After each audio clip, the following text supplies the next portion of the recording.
यसु मसीह के बाबरकत और खूबसूरत और मुहीब नाम में आप सबकी सलामती हो। सब खुश हैं? और आइए जोरदार तालियां खुदा जैसे के लिए।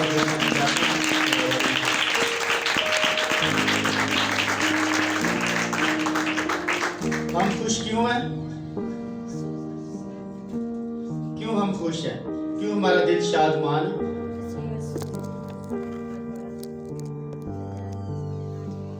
और आज बड़ा दिन है और दरअसल ये निजात का दिन है।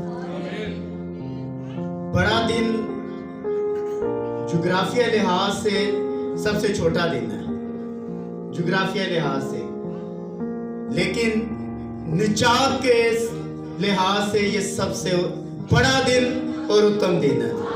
आमीन। और इसी के अंदर यीशु मसीह ने एक बड़ा काम किया। आमीन। और हम और हमारी नस्लें और हमारे बच्चे, हमारी बीवियां, हमारे भाई, हमारी बहनें, हमारे रिश्तेदार इन बातों के गवाह हैं कि यीशु मसीह मुजस्सम हुआ, यानी कलाम मुजस्सम हुआ। ठीक है, तो हम सब गवाह हैं इस बात के। आइए मेरे साथ फिलिपियों का दूसरा बाब और उसकी 6ठी आयत मेरे साथ निकालें। फिलिपियों पौलुस रसूल का खत, उसका दूसरा बाब और उसकी 6ठी आयत से। उसने अगरचा खुदा की सूरत पर था, खुदा के बराबर होने को कब्जे में रखने की चीज ना समझा, बल्कि अपने आप को खाली कर दिया और खादम की सूरत इख्तियार की। इंसानों के मुशाबा हो गया और इंसानी शक्ल में जाहिर होकर अपने आप को पस्त कर दिया, यहाँ तक फरमाबरदार रहा कि मौत बल्कि सलीबी मौत गवारा की। इसी वास्ते खुदा ने भी उसे बहुत सरबुलंद किया और उसे वो नाम बख्शा जो सब नामों से, ताकि यीशु के नाम पर हर एक घुटना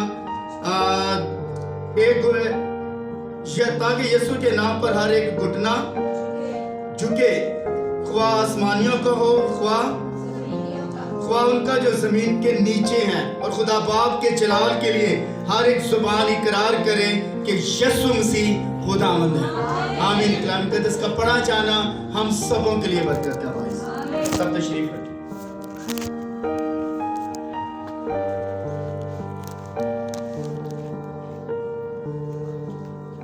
और आज थोड़ी देर के लिए हम इस बात के ऊपर गौर करना चाहते हैं। आज का जो हमारा अनुमान, आज का जो हमारा टॉपिक है वो है खाली खुदा। कौन सा? खाली खुदा। और लफ्ज खाली का मतलब होता है कि जो चीज लबरेज है, भरी हुई है, लेकिन जब उसको खाली कर दिया जाए और उसके अंदर कुछ ना रहे तो वो चीज, बिल्कुल याद रखे, नकारा नहीं, खाली है। और खाली वो है जो जिसके अंदर हशमत थी, कुदरत थी, जलाल था, ठंडक थी, बादल था, हर चीज उसके पास थी, लेकिन सब कुछ खाली करके उसने जमीन के ऊपर आया ताकि इंसानों के मुशाबे हुआ और खादम की शक्ल इख्तियार की, ताकि इंसानों के साथ मेल मिलाप कर सके। याद रखें,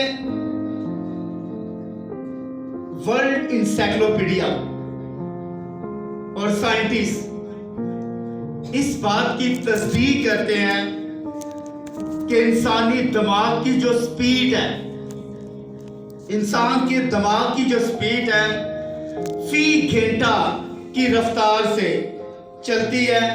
लेकिन कितनी तेज चलती है, उन्होंने रिसर्च की, साइंटिस्ट ने 264 किलोमीटर फी घंटा की रफ्तार से हमारा जहन तेज चलता है, यानी 254 की रफ्तार से इंसान का दिमाग तेज चलता है। और ये दिमाग जमीन की चीजों को समझने की सलाहियत रखता है, अच्छे बुरे की तमीज करता है, और बिलफर्ज आपके किसी भी अज़ा के अंदर चोट लगे एकदम अज़ाओं को सिग्नल दे देता है 264 की रफ्तार से। हाथ के अंदर चोट लगी, पाँव के अंदर चोट लगी, एकदम दूसरे अज़ाओं को 264 की रफ्तार से ये सिग्नल देता है कि कुछ जिस्म को होने वाला है या हो गया है। और दुनिया के अंदर खुदा को समझने के लिए लोगों के जहनों के अंदर गलतफहमियां हैं। अब लोगों ने मुझे ये बताया, यहां कलाम को समझने के लिए फी घंटे की रफ्तार से कितने तेज जहन बैठे हुए हैं। खुदा के कलाम को समझने के लिए फी घंटे की रफ्तार से कितने लोग हैं जो यहां बैठे हुए हैं कि एकदम कलाम को समझे, सिग्नल मिल जाए ये बात मेरे लिए। और पौलुस ने कही ये बात सच है कि खुदा यीशु मसीह हम गुनाहगारों के लिए निजात के लिए दुनिया के अंदर आया, जिनमें से बड़ा मैं हूं। और उसके आवाज 264 नहीं, उसके आवाज 100 फीट घंटा की रफ्तार से, 1000 घंटा की रफ्तार से की करते हैं कलाम को समझने के लिए। इसलिए आज एक बड़ी स्टडी नहीं या कोई बड़ा कलाम नहीं होगा, बस आज थोड़ा सा आपको गर्म करूंगा, ठीक है, ज़हन गर्म करूंगा ताकि आपको कलाम की जो झलकियां हैं, खुदा की जो झलकियां आपको नजर आएंगी। क्या इंसान, और बाइबल मुकद्दस के अंदर लिखा है, अहमक ने अपने दिल में कहा कि कोई खुदा नहीं। अहमक ने अपने दिल में कहा कोई खुदा नहीं। तो क्या इंसान खुदा की अलूहियत को देख सकता है या नहीं?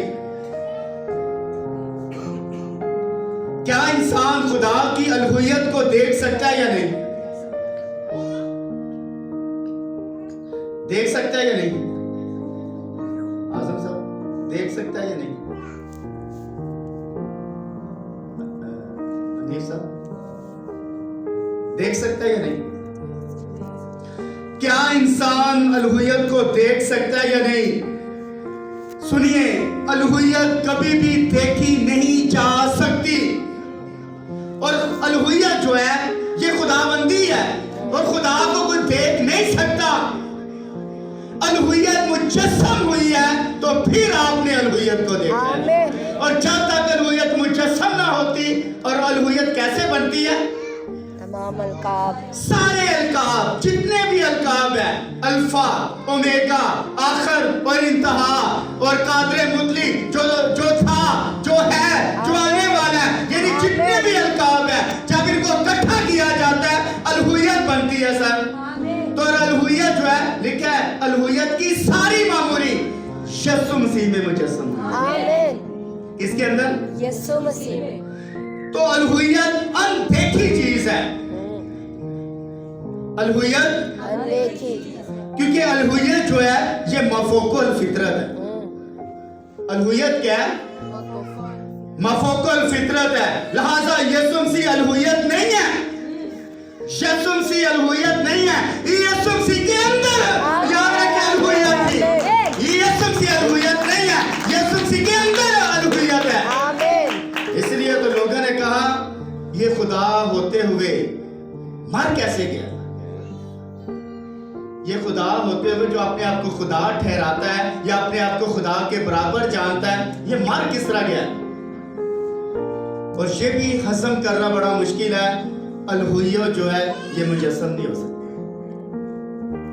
अलूहियत, मुझे ये बताएं, थोड़े से अलकाब आप जमा करें, अल्फा और मेगा, आखिर और इंतहा, कादरे मुतलिक, जो था, जो है, जो आने वाला है, और उसके बाद वो कल आज बल के अब तक की यकसा, अच्छा चरवाहा, मुनज्जी, छुड़ाने वाला, रिहाई देने वाला, मखरसी देने वाला, बिशारत देने वाला, अच्छा चरवाहा।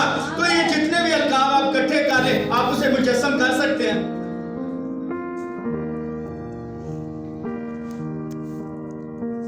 कर सकते हैं या नहीं? आप उन्हें कभी भी मुजस्सम नहीं कर सकते। ये खुदा का कमाल है, ये खुदा का फजल है, ये खुदा का रहम है। उसने सारे अलकाब लेकर अपने बदन के अंदर मुजस्सम कर दिए।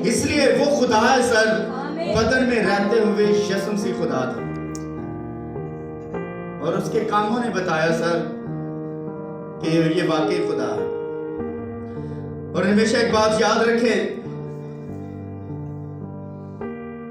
जब हम यीशु मसीह की अलूहियत और इंसान होने की हकीकत का मुवाजना करते हैं तो तस्वीर हम पर और भी ज्यादा वासिया होना शुरू होती है कि यीशु मसीह खुदा है।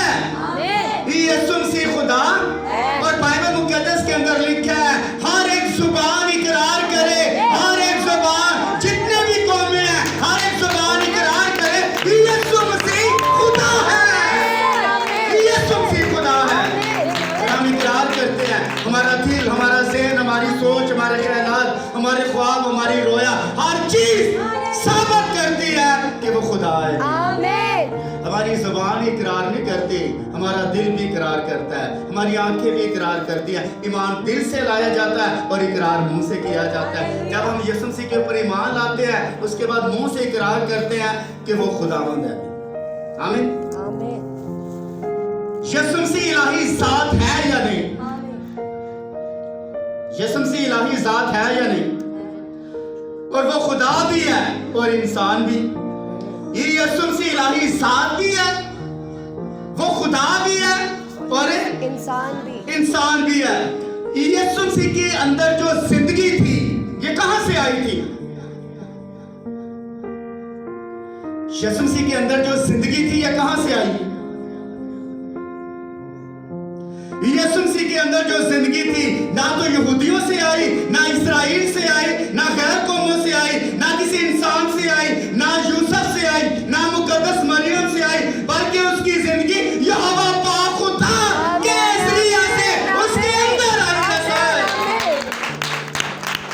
क्योंकि बाइबल मुकद्दस के अंदर लिखा है इब्तिदा में कलाम था, कलाम खुदा के साथ था और कलाम ही खुदा था। और बाइबल मुकद्दस के अंदर लिखा है हमने उस जिंदगी के कलाम को देखा और छुआ और हमने जिंदगी को महसूस किया। उसके अंदर जिंदगी थी भी, और जिंदगी छोटी मोटी उसके अंदर नहीं थी।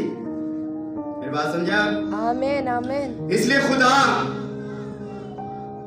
उस जिंदगी के कलाम की बाबत जो इब्तिदा से था, जिसे हमने सुना और अपनी आंखों से देखा, बल्कि गौर से देखा और अपने हाथों से छुआ और जिंदगी जाहिर हुई और हमने उसे देखा और उसकी गवाही देते हैं। और याद रखिए सबसे उत्तम बात, मुजस्सम होने की गवाही आपके पास होनी चाहिए।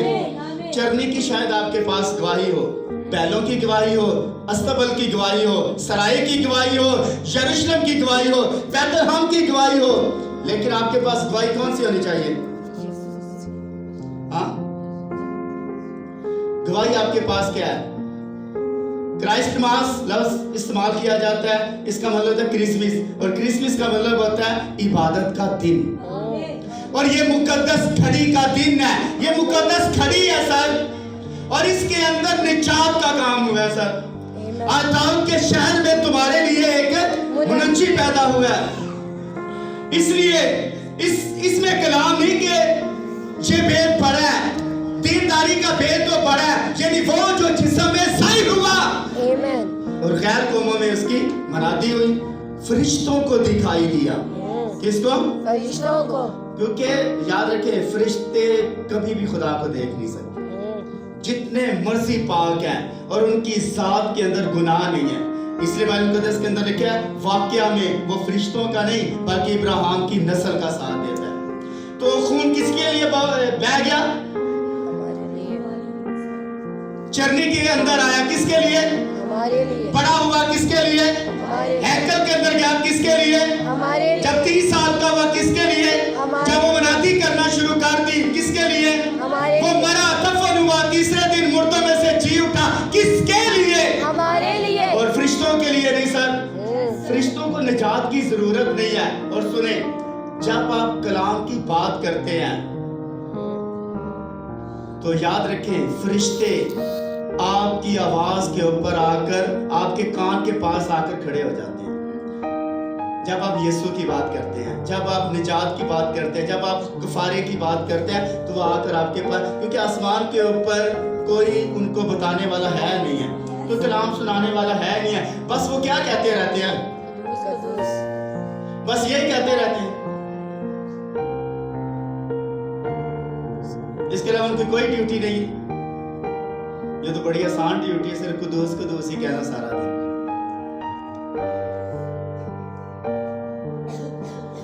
जिस मुकाम के ऊपर फरिश्ते हैं और जिस लेवल के ऊपर वो कुदूस कुदूस कहते हैं, हमारी अप्रोच वहां नहीं है, इसलिए उन्हें निजात की जरूरत नहीं है। आज दाऊद के शहर में हमारे लिए नहीं है, या हम सब के लिए नहीं है, आज दाऊद के शहर में तुम्हारे लिए हमें जरूरत है सर मुनज्जी की।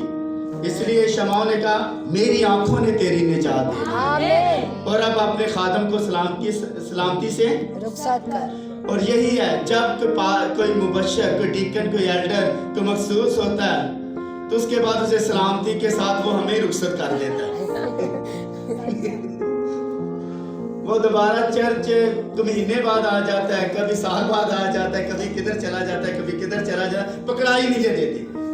तो वो सलामती के साथ रुखसत हो जाते हैं, निजात मिल जाती है, तौबा कर जाते हैं, बपतिस्मा ले लेते हैं, निजात देख लेते हैं और निजात का जायका और चख लेते हैं। उसके बाद याद रखे सलामती के साथ रुखसत हो जाते हैं। छठे डायमेंशन के अंदर शबान पहुंचा हुआ है सर। 80 साल का बूढ़ा, उसने कहा, मैंने इस बेबी को देखा, मेरी आंखों ने निजात देख ली है। उस बेबी के अंदर है कितनी ताकत कि वो उस बच्चे के अंदर निजात नजर आ रही थी। क्या चीज देखी बच्चे की, सच बताए, क्या देखा उसने, शमाउन ने, उसकी आंखों ने क्या देखा? हाँ, तो निजात नजर आती है। क्या देखा उसने? मुझे ये बताया, नाथानेल ने यीशु मसीह को क्या देखा? उसने कहा, तू फी अल हकीकत इस्राएल है, तू फी अल हकीकत इस्राएल, यानी इस्राएल का मतलब होता है शहजादा। तू फी अल हकीकत शहजादा, आमीन। तू फी अल हकीकत शहजादा है, और इस्राएल का मतलब होता है शहजादा। इस्राएल इसलिए उसका नाम रखे कि वो शहजादा है। और यीशु मसीह वो सिर्फ जो याकूब था वो सिर्फ शहजादा था, इस्राएल शहजादा था, लेकिन यीशु मसीह सलामती का शहजादा था। वो सलामती का शहजादा, वो आम शहजादा नहीं है, वो सलामती का, और सलामती उसके पास है। किसी के पास इत्मीनान नहीं है, किसी के पास सलामती नहीं है। आमीन, आमीन। और सुने, हम खुदा को कभी समझ नहीं सकते, हम खुदा को कभी भी समझ नहीं सकते थे, लेकिन अभी किसी को खुदा की समझ है। और ये मास्टर कहता है, पादरी जवेद कहता है, हमें तो यीशु की समझ नहीं आती, कभी तलवार चलाने आ जाता है, कभी सुलह करवाने आ जाता है, कभी कुछ कराने आ जाता है, कभी कुछ कराने। आपको खुदा की समझ है या नहीं? आप खुदा को समझ सकते हैं या नहीं? खुदा को समझने में लोग गलत फहमियां का शिकार हैं। हम खुदा को नहीं समझ सकते। यहाँ कितने लोग हैं जो खुदा को समझते हैं? सर, हम खुदा को नहीं समझ सकते। मुझे यह बताएं, वही खुदा जो आग के सतून में से गुजरता हुआ ऐसी ऐसी सूरतों में जाहिर हुआ, हम उसे कभी समझ नहीं सकते थे या समझ सकते थे? मुझे ये बताएं, नंबर 1, खुदा को आग की झाड़ी में हम कैसे समझ सकते थे? मुझे ये कोई भी छोटी सी तफसीर करके मुझे जाए, आग की झाड़ी में कोई खुदा को समझ सकता था? बस उसने यही कह दिया, मूसा मैं हूं सो का मुझे बताए ना ये कौन है, क्या समझे?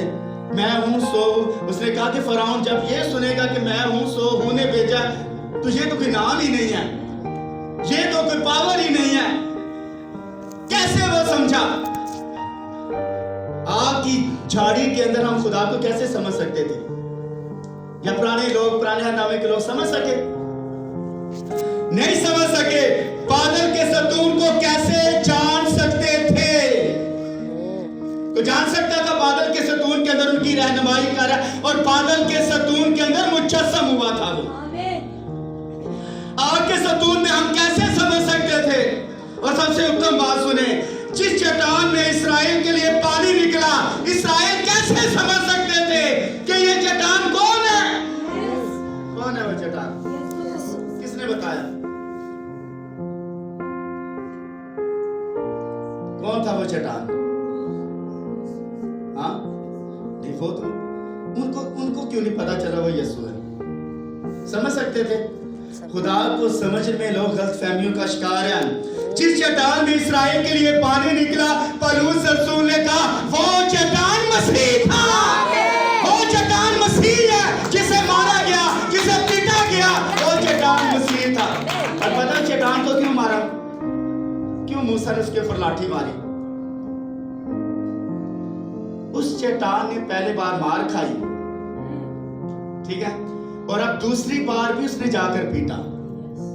पहली बार उसे मारा, दूसरी बार भी उसने मार दिया, लेकिन खुदा नाराज हुआ, क्योंकि आप याद रखिए, सिर्फ उसे चट्टान को कहना था तो उसने पानी दे देना था। अब मारने वाला सीन तो चला गया, अब सर बोलने वाला सीन है। और मैं आपको बताना चाहता हूं, जब आप यीशु मसीह को बार बार पीटेंगे, यीशु मसीह पीटा, और अब यीशु मसीह को कौन पीट रहा है? कौन पीट रहे हैं? और अब भी तो यीशु मसीह को याद रखें, लोग एलानिया जलील करते हैं, और जब हम गुनाह करते हैं, बाइबल मुकद्दस के अंदर लिखा दोबारा उसे सलीब के ऊपर जाकर खड़ा कर देते हैं, चरनी के अंदर नहीं, किधर? जब हम गुनाह करते हैं, हरामकारी करते हैं, सनाकारी करते हैं, शहवत परस्ती करते हैं, बुत परस्ती करते हैं, नशा करते हैं, बुग़्ज़ रखते हैं, हसद करते हैं, जो भी आप करते हैं, दोबारा याद रखें, आपके मुताबिक और आपके गुनाह के मुताबिक दोबारा सलीब के ऊपर चढ़ जाता है, और बार बार आप उसे पीट रहे हैं। अब उसे कहना है, क्या कहेंगे? मेरी आंखों ने तेरी निजात देख ली है। अब सर आपने ये कहना, सर पीटेंगे तो दोबारा ऊपर चला जाएगा। और आज आप उस बच्चे को, आप इतने भोले हैं कि अभी तक याद रखे चरनी से उसे बाहर आने नहीं दे रहे। चरनी से बाहर आएगा तो आपका कदम कामत बढ़ेगा ना। आपने चरनी के अंदर हर साल तो उसे अंदर बांध दिया, चरनी से बाहर है सर वो, अब वो चरनी के अंदर नहीं है, किसी जगह और बैठा हुआ है। और आगे सुनिए, इब्राहिम के सामने रोटी और मक्खन और दूध और गोश्त खाते हुए हम उसे कैसे समझ सकते थे? याकूब के साथ कुश्ती लड़ते हुए हम उसे कैसे समझ सकते थे? सारी रात उसके साथ कुश्ती लड़ा। खुदा कुश्ती लड़ सकता है? खुदा कुश्ती लड़ सकता है? रेसलिंग लड़ सकता है? खुदा कुश्ती कर सकता है? आग की भट्टी में इलाहा ज़ादा कैसे उसे समझ सकते थे? वो उसकी आवाज को कैसे जान सकते? जी वो उसको समझ नहीं सके कि वो कैसे जान सकते थे? रोशनी, नूर, आग, पसंद करने वाली आग, चट्टान, बादल, इन चीजों को नहीं समझ सके। और जब यीशु मसीह चरनी के अंदर आया, गैर मामूली जगह के ऊपर, फिर भी वो समझ ना सके कि ये कौन है। पता यहूदियों ने यीशु मसीह से कहा, तू अपनी बड़ाई आप करता है, तू अपने आप को खुदा के बराबर जानता है। उसने कहा कि मेरी बड़ाई मेरे रिश्तेदार नहीं, मेरा बाप करता है। मेरी बड़ाई कौन करता है? मेरा बाप करता है, जिसे तुम कहते हो कि हमारा। और अगर तुम इब्राहिम के फर्जंद होते तो अपने बाप के मुखालिफ ना होते। ये बात आपको समझाई? इसलिए इस बात को खुदा की खलकत के ममदे ने कौन कौन सी चीजों से और कैसे अपने आप को खाली किया, किस सूरत में खाली किया, एक छोटी सी झलक आपको दिखाता हूं। मैंने एक टॉपिक है हमारा कि खुदा ने अपने आप को खाली किया। खुदा खाली है, खाली होकर जमीन के ऊपर आया। जिस तरह हम 2 तारीख 3 तारीख को खाली हो जाते हैं और उसके बाद के फिर आपके पास कुछ भी नहीं होता, ठीक है। अभी तो चलो आपको ये चीज मिली है, अल्लाह आपको बरकत दे। तो उसके बाद जब आप खाली हो जाएंगे तो कैसा लगेगा आपको? डामाडोल, कभी इधर कभी उधर, कभी इधर कभी उधर फिरेंगे, ठीक है। जब बंदा खाली हो, जब खुदा खाली हुआ तो वो कैसा था?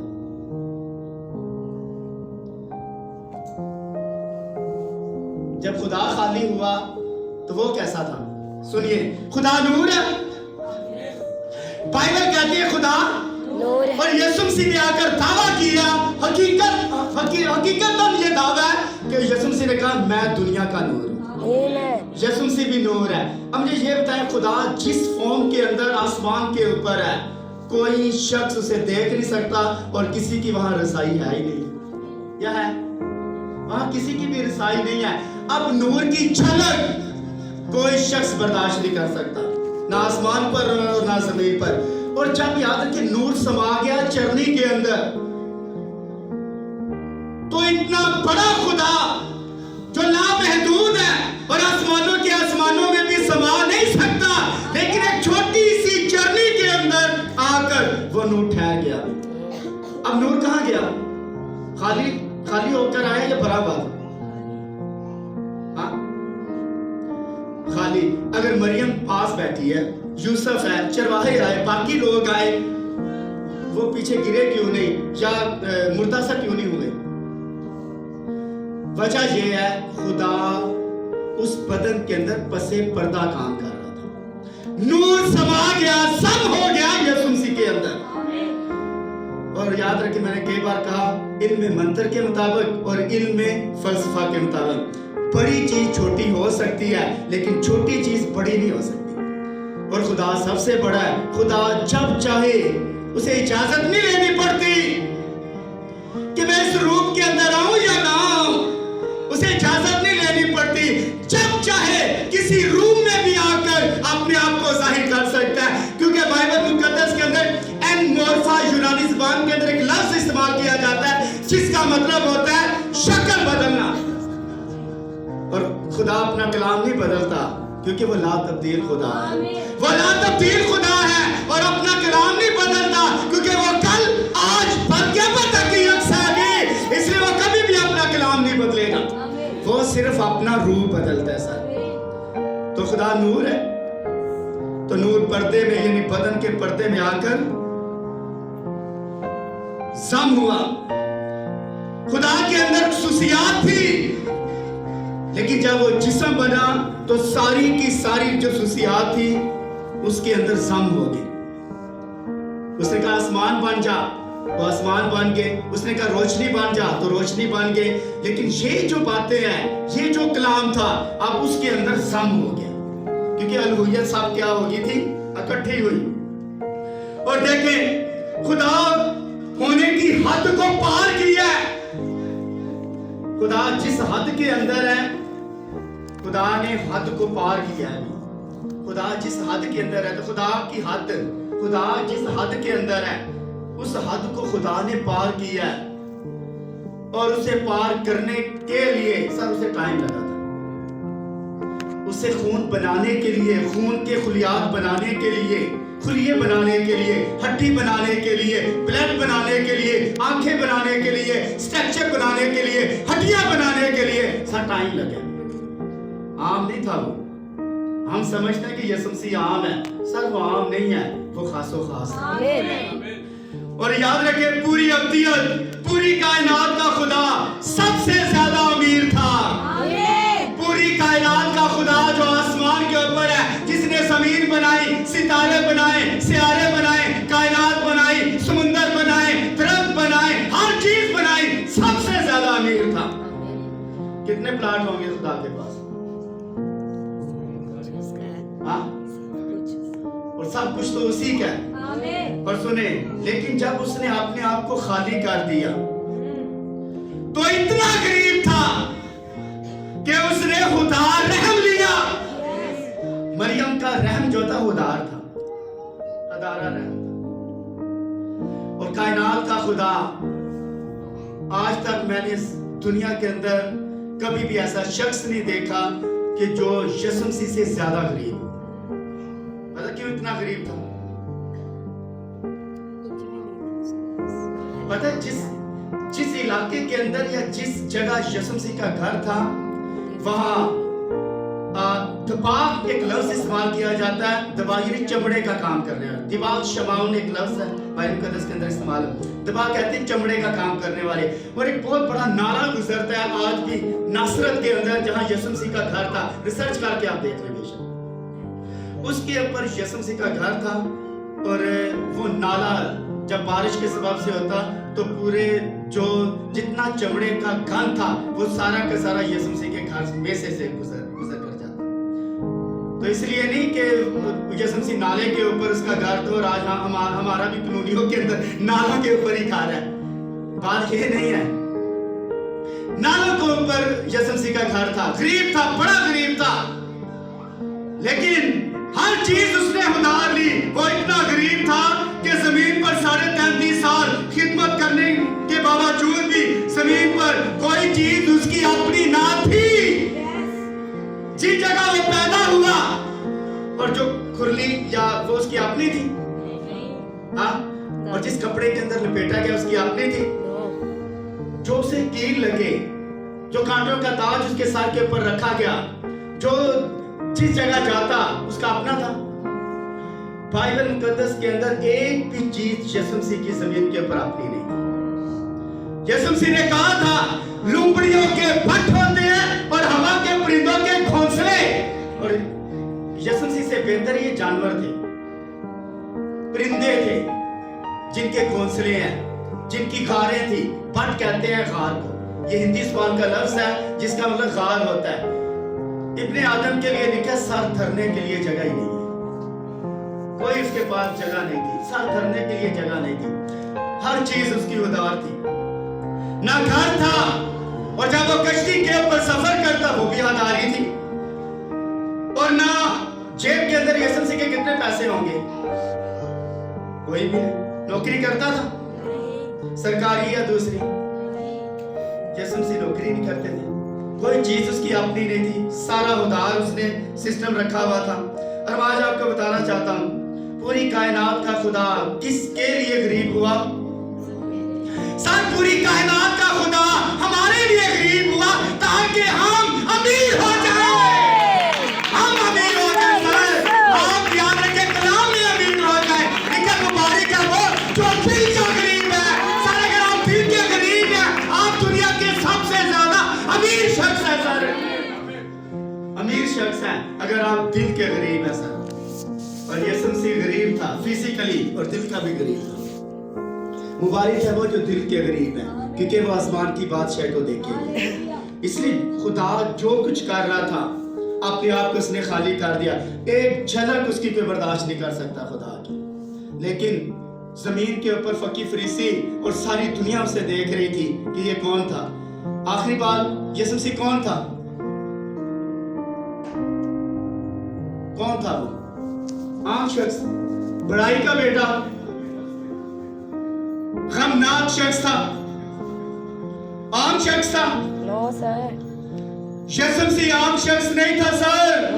बाइबल मुकद्दस उसकी तस्दीक करती है कि उसे वो नाम बख्शा गया जो सब नामों से आला है। यानी यीशु मसीह के नाम से हर एक घुटना झुकता है, बेशक आसमान का हो या जमीन का या जमीन के नीचे, क्योंकि वो कल आज बन के अब तक ही वो अब तक ही hallelujah, God bless you sir. मामूली शख्स नहीं है सर, उसे मामूली ना समझे, हम उसे मामूली सर। इसलिए तो लिखा है, पौलुस ने कहा पहले हम उसे जिस्म की हैसियत से जाना था, लेकिन अब उसे हम जिस्म की हैसियत से ना जानेंगे। वो तो खुदा था, वो खुदा है सर। और उस खुदा की वो सबसे उत्तम है। वो मैंने पिछली बार यहाँ स्टडी करवाई थी, बहुत सारे लोग यहाँ नहीं आए तो स्टडी करवाई थी। वो बाप से भी सीनियर था, खुदा से भी सीनियर था। बाप बने तो 2 साल हो गए हैं सर, लेकिन यीशु मसीह कलाम था, इब्तिदा में कलाम था। और इब्तिदा की डेफिनेशन है अज़ल। अज़ल अब्रानी ज़बान के अंदर जो लफ्ज़ इस्तेमाल हो अज़ल, और अज़ल का मतलब होता है ना शुरू और ना आखिर। और यीशु मसीह अब्दियत का बाप है, यीशु मसीह अब्दियत का बाप है। यीशु मसीह याद रखे वो है जो सबसे आला भी। ये जो कुछ पीछे अलकाब बोले गए हैं वो सारे के सारे यीशु मसीह को जाकर कहते होते हैं। फिलिप्पस ने कहा तू सारा दिन अपने बाप की बातें करता रहता है, जरा अपना बाप तो दिखा। उसने कहा मैं और मेरा बाप एक ही। 3 है, नो सर। 2 है, नो सर। 4 है, नो सर। 5 है, नो। कितने हैं? एक। मैं और मेरा बाप एक है, क्योंकि एक ही बपतिस्मा में एक ही ईमान है और एक ही खुदा है। याद रखे, सुन इस्राएल, खुदा हमारा खुदा एक खुदा है, और वही खुदा जो यहोवा था और यीशु मसीह में पुराने नामे का यहोवा और नया नामे का यीशु है। आमीन। और अगर दोनों को तराजू के अंदर रखा जाए तो वजन किसका ज्यादा होगा? बराबर साफ करे, बराबर अगर करे तो साफ किसका ज्यादा होगा? हाँ, अव्वल दर्जा किसे मिला? हाँ, अव्वल दर्जा यीशु मसीह को मिला, क्योंकि खुदा फिदिया नहीं दे सकता। यिर्मयाह ने, यशायाह ने कहा तेरा फिदिया देने वाला यूं फरमाता है, खुदा फिदिया नहीं दे सकता, पाप फिदिया नहीं दे सकता, रूह कुद्दस फिदिया नहीं दे सकता, फरिश्ते फिदिया नहीं दे सकते। ये काम सिर्फ यीशु मसीह ने किया है। उसने हमारे गुनाहों को ढांप दिया सर। कफारे का मतलब होता है किसी चीज को ढांप देना, तो यीशु मसीह ने हमारे गुनाहों को ढांपा है सर। वो खुद तो याद रखे, लोगों की नजर के अंदर लोग हकीर उसे समझते थे, लोग उसे अच्छा नहीं समझते, लोग उसे सामरी, और सामरी याद रखें जिस तरह लोग हमें चूड़ा लफ्ज़ इस्तेमाल करते हैं, ये चूड़े आप जितने मर्जी काबिल बन जाएं लोग हमें चूड़ा समझते हैं। और यीशु मसीह को उस जमाने के अंदर याद रखें, आज का चूड़ा कल का सामरी था। सामरी उसे कहते हैं, सामरियों के साथ जिस तरह हमारे हम उनके बर्तनों में पानी नहीं दे सकते, सामरी और इस्राएल का आपस में जो काम था, एक दूसरे के बर्तनों में खाना नहीं खाते थे। नहीं, वो एक अलग फिरका था। सामरी एक कबीला है। सुने, युआस का बेटा यरबाम और रुबाम का सुलेमान का बेटा रुबाम, 2 कबीले उसके पास चले गए सुलेमान के पास, और 10 कबीले किसके पास चले गए? युआस के बेटे यरबाम के पास, युरबाम के पास। और युरबाम जो था, इन्होंने पहाड़ के ऊपर जाकर, समर एक आदमी था, उसने वहां से एक पहाड़ खरीदा और उसी से सामरी चले। है इस्राएल के लोग, है इस्राएली लोग थे, 12 कबीले थे, 10 एक साइड के ऊपर, 2 एक साइड के ऊपर, लेकिन वो जो थे उनके साथ आपस में इनका कोई अच्छा ताल्लुक नहीं था, अलग हो गए। तो मैं आपको बताना चाहता हूं, लोग यीशु मसीह लिखा वो गाली खाकर भी किसी को गाली नहीं देते। वजह क्या थी? खुदा था, और खुदा होने का उसने सर साबित किया है, साबित उसने किया है खुदा होने का, कि वो खुदा था या नहीं। सर वो खुदा था, उसने साबित किया, उसने साबित किया। आसमान ने साबित किया कि वो खुदा है, जमीन ने साबित किया कि वो खुदा है, हर चीज ने, कब्र ने साबित किया कि वो खुदा है, वो कल आज बल्कि वो तक यकसा, हर चीज ने साबित किया कि वो खुदा है भी, हर चीज ने साबित किया, और कोई भी मरकर जिंदा नहीं हो सकता। ये इंसान के पास से बाहर है, लेकिन जो उसने काम किया वो कोई और काम ना कर सका। कोई बंदा पताल के अंदर जाकर कैदी रूहों को बाहर नहीं ला सकता, क्योंकि हमारे अंदर ये सलाहियत है ही नहीं थी, ना नबियों के पास ना किसी और के पास। इसलिए उसने अपने आप को खाली किया, हर लिहाज से खाली करके वो जमीन के ऊपर आया ताकि आपको भर दे, कलाम से भर दे, ताकि आप कुदरत से भर दे। मौजा देखिए, तुम मेरे नाम से बदरूहों को निकालोगे, लंगड़ों को चलाओगे। तो यीशु मसीह ने बड़े जलाली काम किए हैं। आमीन। तो ये क्राइस्टमास जो है, क्रिसमस आप मना रहे हैं, ये यीशु मसीह की इबादत का दिन है, और ये बड़ा स्पेशल दिन होता है। ये हर साल आता है, और हर साल इसे बरकरार आप नहीं, सारा साल आप इसे बरकरार नहीं रख सकते, या रख सकते हैं। मैंने सुबह भी बताया, हर रोज तो आप शूज ले नहीं सकते, हर रोज आप कपड़े नए पहन नहीं सकते, हर रोज आप बाहर से तो नहीं आएंगे ना कि आज क्रिसमस से चलो मैंने घर जाना है, और हर रोज आपको ईदें भी नहीं मिलेंगी, ईद तो साल बाद आपको मिलती है, ठीक है। तो ये जो दिन है खुदा ने ठहराया, ये बड़ा स्पेशल दिन है, इसके अंदर निजात का काम हुआ है। और शमाओ ने यही कहा कि मेरी आंखों ने तेरी निजात देख लिया। और आपकी आंखें ट्री देख रही हैं, हमें नहीं पता। आपकी आंखें सेंटा देख रही हैं, हमें नहीं पता। आपकी आंखें डेकोरेशन देख रही हैं, हमें नहीं पता। लेकिन हमारी आंखें यीशु मसीह को देख रही हैं। लेकिन सबकी आंखें उसके ऊपर लगी हैं। सबकी आंखें, जब वो हैकल के अंदर कलाम सुना रहा था, लेकिन सबकी आंखें उसके ऊपर लगी हैं। और आज आपकी आंखें कहाँ हैं, ये आपको चेक करने की जरूरत है, क्योंकि आपकी आंख बदन का चिराग है। आंख बदन का चिराग है। अगर आंख दुरुस्त नहीं है तो सारा बदन दुरुस्त नहीं है। आइए अपनी आंखों को दुरुस्त करें और उसकी निजात को देखें। खुदा आपको बरकत दे और अपने जलाल के लिए इस्तेमाल करें। God bless you.